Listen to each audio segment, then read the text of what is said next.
Damai sejahtera Allah yang melampaui segala akal kiranya menyertai hati dan pikiranmu sekalian di dalam Kristus Yesus Tuhan kita. Amin.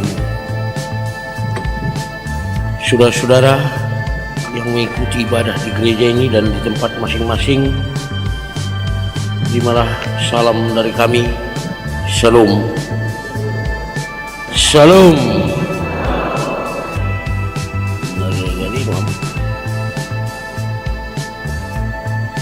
Nats khotbah untuk kita pada minggu ini dari kitab Roma pasal 1 ayat 16 dan 17. Sebab aku mempunyai keyakinan yang kokoh dalam Injil, karena Injil adalah kekuatan Allah yang menyelamatkan setiap orang yang percaya, pertama-tama orang Yahudi tetapi juga orang Yunani. Sebab di dalamnya nyata kebenaran Allah yang bertolak dari iman dan memimpin ke iman, seperti ada tertulis, orang benar akan hidup oleh iman. Demikian firman Tuhan. Nah, saudara-saudara, tolong perhatikan ke sini. Tutup dulu HP-mu. Tidak mau ada yang main HP dengar khotbah. Supaya kita mendengarkan firman Tuhan dengan baik. Saya akan menyampaikan khotbah ini dimulai dengan kata Injil sebagaimana tertulis dalam nats khotbah ini. Injil dalam bahasa Yunani disebut Evangelion. Coba semua kita mengatakan Evangelion. Evangelion. Semua Evangelion. Semua Evangelion. Artinya kabar gembira, berita baik. Kabar gembira, berita baik. Kabar gembira apa? Berita baik apa? Berita baik tentang kedatangan Yesus Kristus ke dunia ini dan pemerintahan Allah telah dimulai di dunia ini. Jadi sekali lagi, Injil yang disebut tadi dalam bahasa Yunani Evangelion artinya berita baik, kabar gembira apa? Kabar tentang kedatangan Yesus ke dunia ini dan mulainya pemerintahan kerajaan Allah. Mic-nya nggak usah dikecilkan, Mang. Agak dibesarkan mic-nya biar kedengaran. Saya juga harus mendengar apa yang saya katakan biar saya bisa mengikuti alur khotbah ini. Kalau enggak saya dengar apa yang saya katakan, nanti saya lari ke sana, lari ke sini. Ya. Kabar gembira apa? Berita baik apa? Kedatangan Yesus ke dunia dan pemerintahan Allah yang dimulai di dunia ini. Jadi tulisan tentang kedatangan Yesus ke dunia, tulisan tentang bahwa Allah telah memerintah di dunia melalui kedatangan Yesus disebut kitab Injil. Jadi kitab Injil, ya jangan kalau ditanya nanti di luar sana apa itu Injil, nggak tahu. Tapi dia Kristen kan, jemaatnya KWP Tangerang Kota, makanya saya terangkan ini. Saya mulai dari etimologi, tadi dari bahasa Yunani, jangan sampai nggak bisa diterangkan apa itu Injil. Tapi setiap minggu bergereja, apa itu firman Tuhan nggak tahu. Berarti asal dengar aja kan. Makanya saya terangkan dengan baik-baik. Jadi Injil itu, ya, kitab-kitab Injil itu adalah tulisan para rasul tentang kedatangan Yesus ke dunia ini dan tentang pemerintahan Allah di dunia ini. Nah, kedatangan Yesus dan pemerintahan Allah tersebut dikatakan dalam nats khotbah ini adalah kekuatan Allah yang menyelamatkan. Sekali lagi, kedatangan Allah melalui Yesus Kristus dan pemerintahan Allah di dunia ini dikatakan menurut nats khotbah ini adalah kekuatan Allah yang menyelamatkan. Kenapa itu menjadi kekuatan Allah? Kedatangan Yesus itu menjadi kekuatan Allah. Pemerintahan Allah di dunia ini adalah merupakan kekuatan Allah yang menyelamatkan. Kenapa itu dikatakan? Dalam Rom 4 ayat 18, 6 ayat 18 dikatakan, kamu telah dimerdekakan dari dosa dan menjadi hamba kebenaran. Kamu telah dimerdekakan dari dosa dan menjadi hamba kebenaran. Dan kemudian dalam Roma pasal 8 ayat 2 dikatakan, Roh Kudus yang memberi hidup telah memerdekakan kamu dalam Kristus dari hukum dosa dan hukum maut. Jadi kita nggak asal menjawab. Apa manfaat kedatangan Yesus ke dunia? Untuk menghapus dosa. Caranya gimana enggak tahu kan? Nah. Jadi kita yang telah diperhamba oleh dosa, seperti yang katakan Roma 6:18, ya, telah dimerdekakan. Dimerdekakan melalui kedatangan Yesus Kristus. Dimerdekakan oleh Roh Kudus. Jadi artinya Injil itu menawarkan kemerdekaan dari dosa. Jadi Injil itu menyelamatkan setiap orang dari dosa. Yang ditawarkan adalah keselamatan dari dosa. Nah, apakah sesederhana itu? Apakah segampang itu kita dimerdekakan dari dosa? Ya, bisa ya, bisa tidak. Jawab saya bisa ya, bisa tidak. Apakah segampang itu kita merdeka dari dosa? Karena katanya tadi Injil itu menawarkan kemerdekaan dari dosa, menyelamatkan kita dari dosa. Apakah segampang itu, semudah itu? Jawab saya bisa ya, bisa tidak. Ya, saya jawab ya, karena memang Injil, karena memang Yesus Kristus satu-satunya yang menawarkan keampunan dari dosa. Amin. Amin. Jadi jangan cari Tuhan yang lain. Hanya Yesus Kristus, hanya Injil yang bisa menawarkan keselamatan dari dosa. Jadi tidak ada yang lain. Ahadi, itu tanda-tanda perlawanan itu kan. Ya. Tidak usah capek. Saya katakan ya, kita bisa merdeka dari dosa sesuai dengan penawaran Injil tadi. Saya katakan ya, Anda katakan ya, saudara katakan ya, Bapak Ibu katakan ya, karena memang Injil lah yang bisa menawarkan kelepasan dari dosa satu-satunya.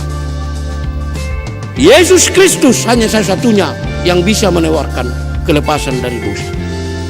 Saya katakan tidak.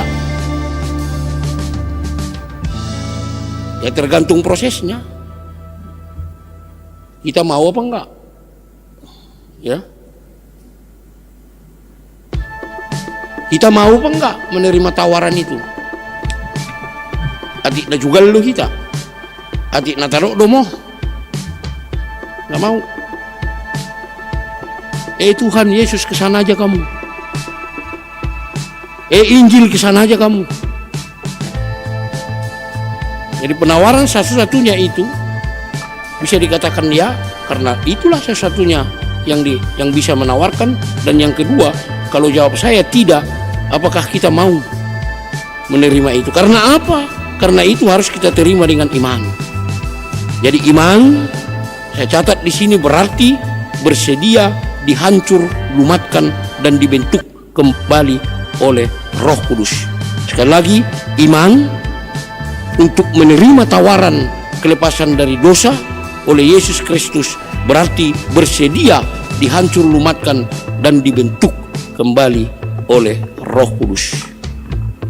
Jadi kalau melihat hasilnya, pasti kita semua mengatakan yes, saya mau diperbaharui Tuhan.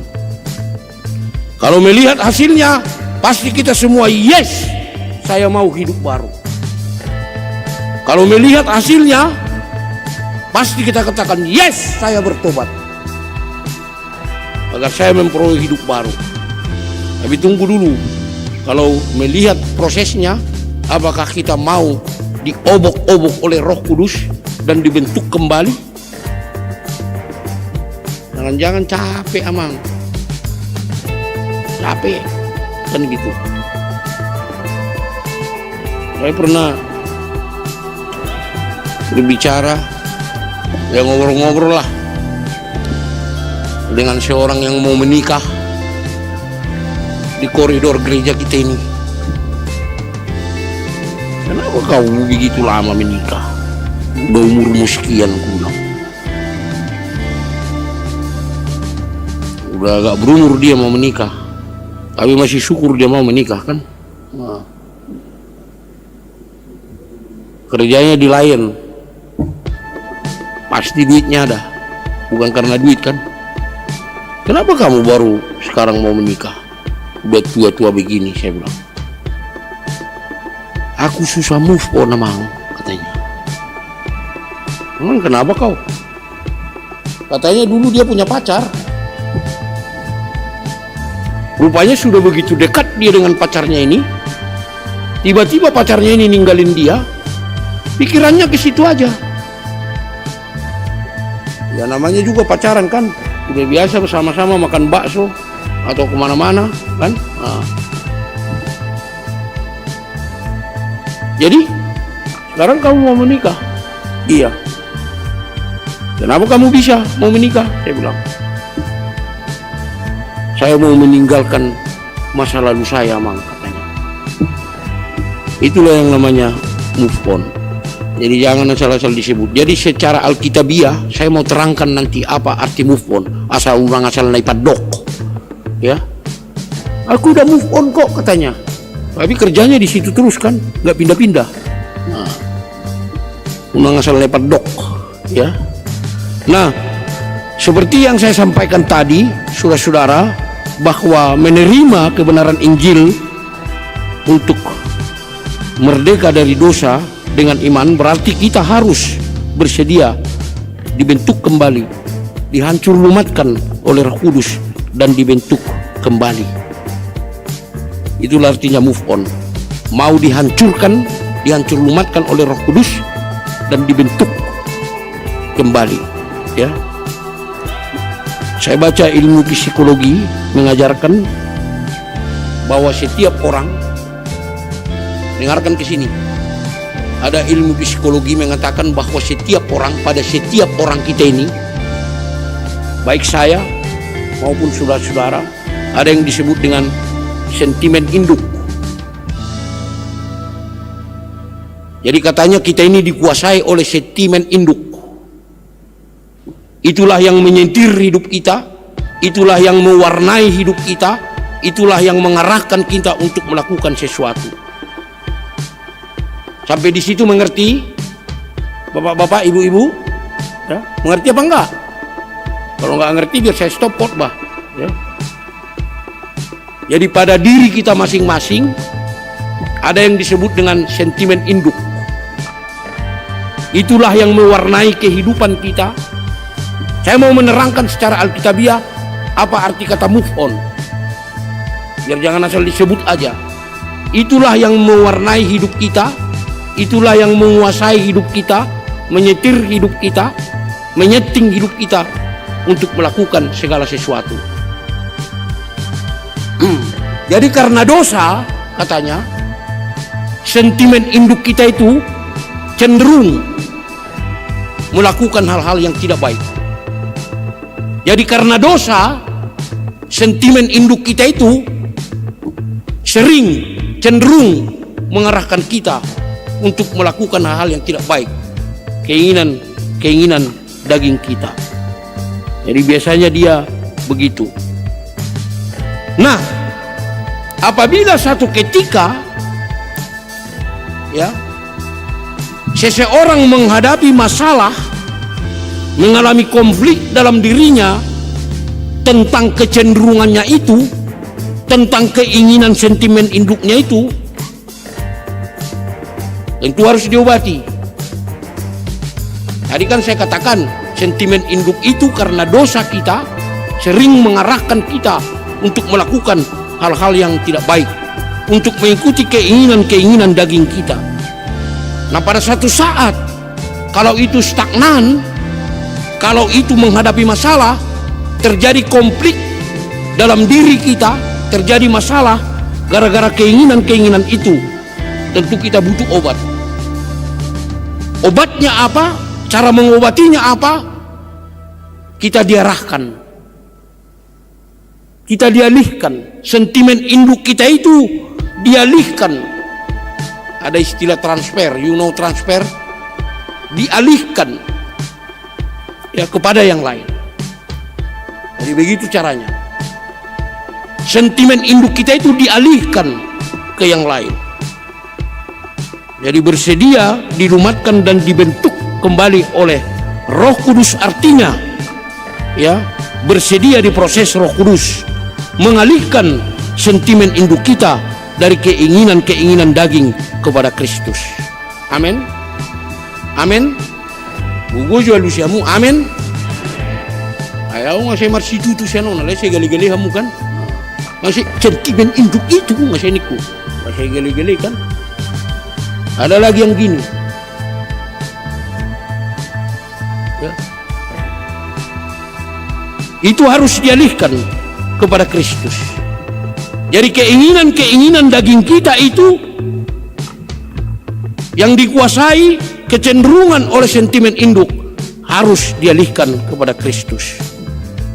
Itu makanya kita pernah dengar istilah Kristosentris, berpusat kepada Kristus. Jadi move on secara haporsiaon, move on secara iman, mau diproses, mau diobati oleh Roh Kudus. Dengan cara apa? Mengalihkan sentimen induk yang ada pada diri kita yang cenderung melakukan keinginan daging, dan dialihkan itu, di move on kepada Kristus. Itulah hidup kita menjadi berpusat kepada Kristus. Amin. Kira-kira mengerti sampai di situ? Iya. Pulang-pulang dari sini pasti pintar semua ini. Move on, kan gitu. Sentimen induk. Jadi bisa diterangkan ya, apa itu Injil, apa itu ini, kenapa Injil itu disebut Injil keselamatan, kenapa kedatangan Yesus itu disebut menyelamatkan kita dari dosa. Itulah yang saya terangkan. Jadi mau diproses oleh Roh Kudus. Kita perhatikan, saudara-saudara, Bapak Ibu sekalian, 2000 tahun yang lalu. Kita perhatikan cerita 2000 tahun yang lalu. Pada saat Yesus berkata, ikutlah aku. Ya, apa yang terjadi? Orang-orang yang mengikut Yesus, orang-orang yang mau mendengarkan panggilan Yesus, terjadi proses transferensi, terjadi proses move on. Mereka mengakui Yesus bukan lagi hanya sebagai guru. Mereka mengakui Yesus bukan lagi sebagai guru, hanya sebagai guru, tetapi bagi mereka Yesus menjadi juru selamat, menyelamatkan mereka dari masa lalu mereka yang membinasakan, mentransfer mereka ke dalam hidup yang baru. Jadi setiap dikatakan Yesus kepada kita, ikutlah aku. Kamu adalah siapa? Saya adalah pengikut Kristus. Pengikut Kristus artinya Kristen, pengikut Kristus. Saya adalah menganggap Yesus tidak lagi hanya sebagai orang biasa, tidak lagi hanya guru, tetapi menganggap Yesus adalah juru selamat. Amin. Jadi khotbah setiap pendeta dari altar ini adalah khotbah yang menyelamatkan. Makanya dengar, Nggak ada di sini khotbah yang menjerumuskan ke masa lalu, yang membawa kita kembali ke masa lalu. Jadi setiap di sini pendeta mengkhotbahkan tentang Yesus Kristus, khotbahnya adalah bukan menganggap khotbah itu lagi hal-hal yang biasa. Ya jangan lihat pendetanya yang berkhotbah kuat-kuat suaranya Pak, kecil-kecil kan. Tetapi yang saya khotbahkan di sini, setiap pendeta yang berkhotbah di sini adalah mengkhotbahkan Yesus yang telah menyelamatkan. Jadi saudara-saudara, tolonglah move on. Amin. Amin. Iya. Bergeraklah, arahkanlah hidupmu kepada Kristus. Tinggalkan masa lalumu. Ada di sini yang suka mabuk, minuman keras? Gak mungkin mau ngaku itu. Kalau saya juga ditanya sama saya, pendeta putar-putar suka minum ya, nggak mau saya ngaku itu, Pak. Asli gitu kan. Jadi masa lalu kita itu,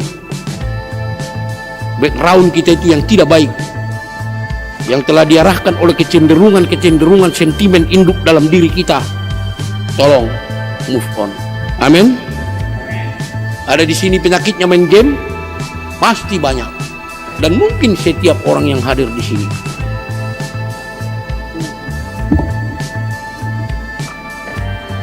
Juga penyakit itu. Mari kita move on. Amin. Amin. Hati-hati kau, jangan sampai rusak untukmu itu gara-gara main game itu. Aku sudah pernah melihat jemaat kita masih SMP di apa itu namanya, di HKBP Cibitung, masuk rumah sakit karena apa? Ya karena iritasi game di HP, kayak orang goblok. Kamu mau kayak gitu nggak? Susah ngobatinya itu kalau udah begini. Ya soalnya otaknya udah lemah. Ya kalau kamu nggak mau move on, silakan teruskan, biar begitu kau. Nah, kan gitu. Jadi mari Bapak Ibu Saudara, kita terima Injil keselamatan dari Kristus dan kita mau percaya. Amin. Kita mau percaya. Dengan percaya kita mau dibentuk kembali oleh Roh Kudus dari kecenderungan kita, oleh sentimen induk kita karena dosa, keinginan daging, agar hidup kita berpusat kepada Kristus. Amin. Mari kita